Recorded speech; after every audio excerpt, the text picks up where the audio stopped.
আমাদের দেশে যখন কোনো অন্যায় হয় আমরা খুব সহজেই একজন মানুষকে দোষী বানিয়ে ফেলি।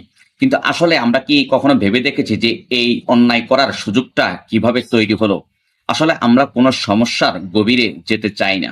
আমরা উপর থেকে দেখেই মানুষকে বিচার করে ফেলি। ধরুন একজন সরকারি কর্মচারীর বিরুদ্ধে অভিযোগ উঠল লোকটা চোর, দেশের টাকা খেয়ে ফেলেছে, কিন্তু কেউ কি চিন্তা করলো এই দুর্নীতির পিছনে আরো কতজন আছে? আবার কেউ কি ভাবলো যে যারা তাকে ঘুষ দিয়েছে তারাও সমান দোষী?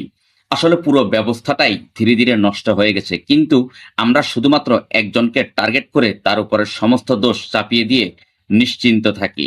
আমাদের বাস্তবতাটা এমন, আমাদের দেশে যখন কোনো দ্রব্য মূল্যের দাম বেড়ে যায় তখন আমরা খুব চিৎকার করি, আবার যখন দাম কমে যায় তখন আমরা চুপ করে থাকি।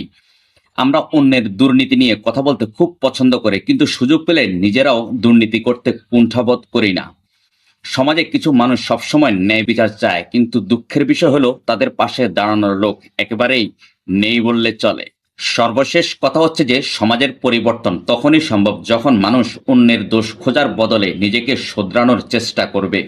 আমরা সবাই যদি নিজেদের জায়গা থেকে সৎ হই তাহলে পুরো সমাজটাই ধীরে ধীরে বদলে যাবে। Thanks for watching.